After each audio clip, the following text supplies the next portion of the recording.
Hi everyone, welcome back to Miss Roney Reads. Today I am going to be reading the first chapter of We Are Wolves.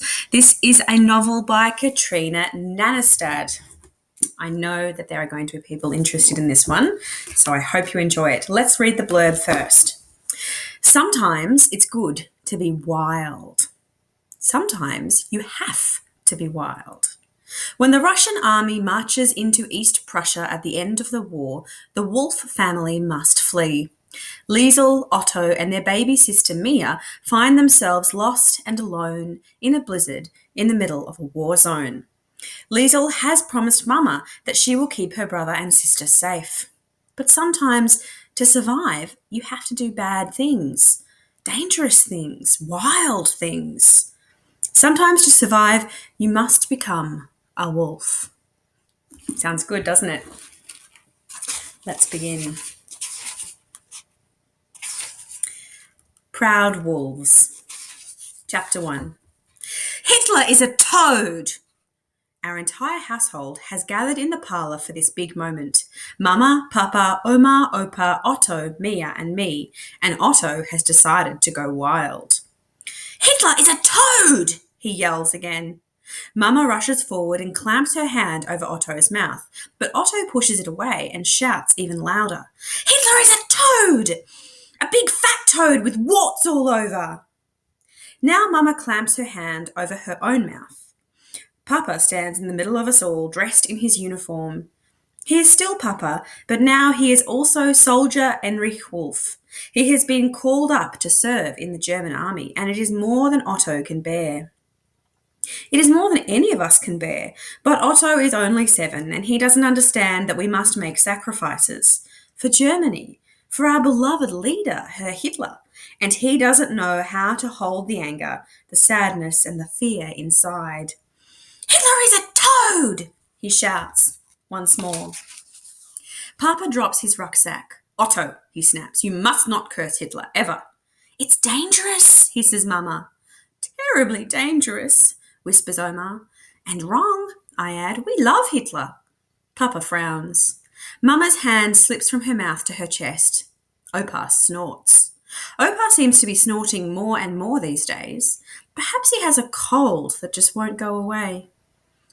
Mia giggles and says, boo, boo. She's only 1.5, and it's her favourite thing to say. She's trying to say boom, boom, which is Otto's favourite thing to say. Otto is always playing war games and blowing things up. All the boys are.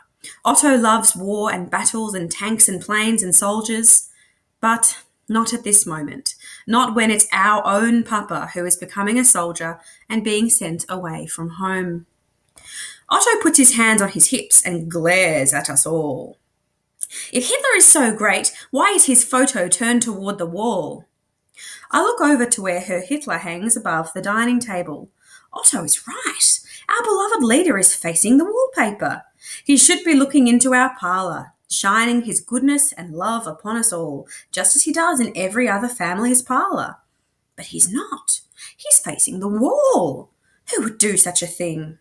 Otto and I both look to Papa. Papa looks to Oppa. Oppa shrugs his bony old shoulders and confesses, I turned Herr Hitler's portrait to the wall. But why? I ask. Because, Oppa begins. Mama and Omar glare at him. Because, Oppa scratches the back of his neck. Because you children have the worst table manners in all of East Prussia. Otto screws up his nose. Otto, cries Oppa, you chew with your mouth open so wide I can see the food all the way down into your stomach. It's a dreadful sight. I do not want our dear, beloved leader, Herr Hitler, to see that. Bad enough that your Mama and your Omar have to watch it. It's true, says Omar. Your Papa was the same when he was a little boy. Otto blushes, but the corner of his mouth twitches. And Mia, sighs Oppa. Oh my, I have never seen a baby rub so much porridge and mashed potato into her hair. Herr Hitler should not have to watch a beautiful little girl turn herself into something that looks like a pile of pig slops. Mia looks at the mention of her name. Mia! And Liesel, Oppa growls, rolling his eyes and slapping his forehead. When you cut up your food, your elbows stick out and flap so much you look like a chicken. I am fearful that you will take flight, an 11-year-old girl behaving like a silly chicken. Should our dear Herr Hitler be exposed to such a ridiculous sight? Otto and I are now giggling. Mama nods at Oppa. Oppa walks over to the picture and turns it the right way around. Herr Hitler is looking down on us once more. Now, children, says Papa, his face stern. Best behaviour while I'm gone. Use your manners, wash behind your ears, and no more rude words about Herr Hitler. Oppa snorts once more. Papa, coos Mia. Papa's scowl melts. He drops to his knees and opens his arms wide. Otto and I rush at him. Mia toddles in. Even Mama joins us. Papa folds himself around us until we are a Papa, Liesel, Otto, Mia, Mama blob. It's our favourite thing to be, this blob. I press my nose into Papa's coat and breathe deeply. I love the smell of Papa, his soap and schnapps and nutmeg. But now in this moment there is something new, something bitter, like pickled onions. Papa smells of sorrow. We'll be fine, Papa, I mumble into his chest. We will be on our best behaviour. Yes, Papa, Otto whispers. I won't curse Herr Hitler, and I will chew with my mouth shut from now on. Mia giggles, a bubbly baby giggle that makes me want to join in. But Papa still smells like pickled onions. Please, Papa, I beg, don't be sad. The war will end soon, and you'll come home and we'll have an enormous party. Yes, yes, agrees Papa. The blob falls apart. Papa kisses Mama on each eyelid. He pecks Omar on the forehead, and last of all he shakes his father's hand.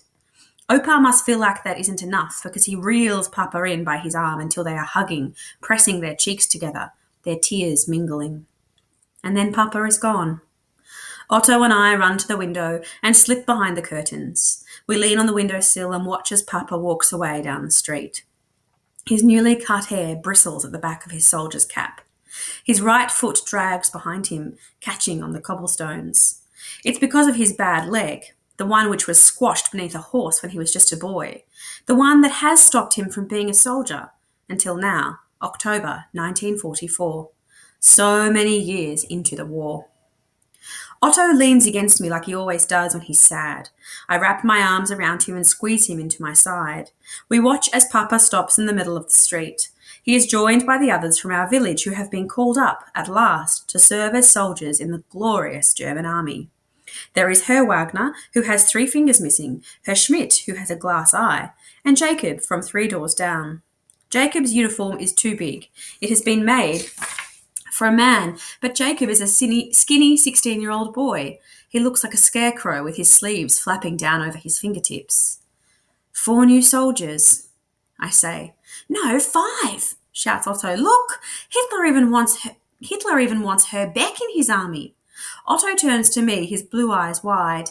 Herr Beck is ancient, Liesel, almost as old as Oppa, and he's deaf as a post. Otto is right.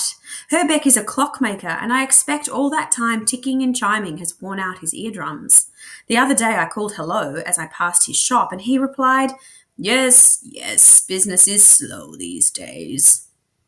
We watch as Herr Beck huffs and puffs to catch up to Papa. Papa holds the old man's arm while he gets his breath back. Then together, Hitler's new soldiers disappear down the street. 3 old men, a boy, and a limping Papa. They will all be heroes soon when Germany wins the war. Hans and Wolfgang are playing in the street, shouts Otto. He flaps through the curtains back into the sitting room. Mama, can I go out to play? Otto leaps from sadness to joy so easily. Mama blinks as though she can't quite remember where she is. Of course, she says, her voice flat. Take Mia with you. Her pram is by the door. A bit of fresh air will do you both good. Otto swoops Mia up from the floor and runs into the hallway. Mia squeals with delight and fear as he tosses her into the pram and rattles her down into the steps and into the street. I stay at the window and watch as he runs towards Hans and Wolfgang, pushing Mia in her pram, making tank noises. Chug, chug, chug, he shouts. Boom, boom, boom. Mia giggles and yells, Boo, boo, boo! I slip out from behind the curtains. Mama and Omar have disappeared into the kitchen to make our supper. Oppa has returned to the basement to mend our boots. I am all alone. I look at the Papa-shaped sag in the armchair. I flop into it. close my eyes and breathe in. Soap, schnapps, nutmeg. Soon, I whisper, Papa will be home again. Soon.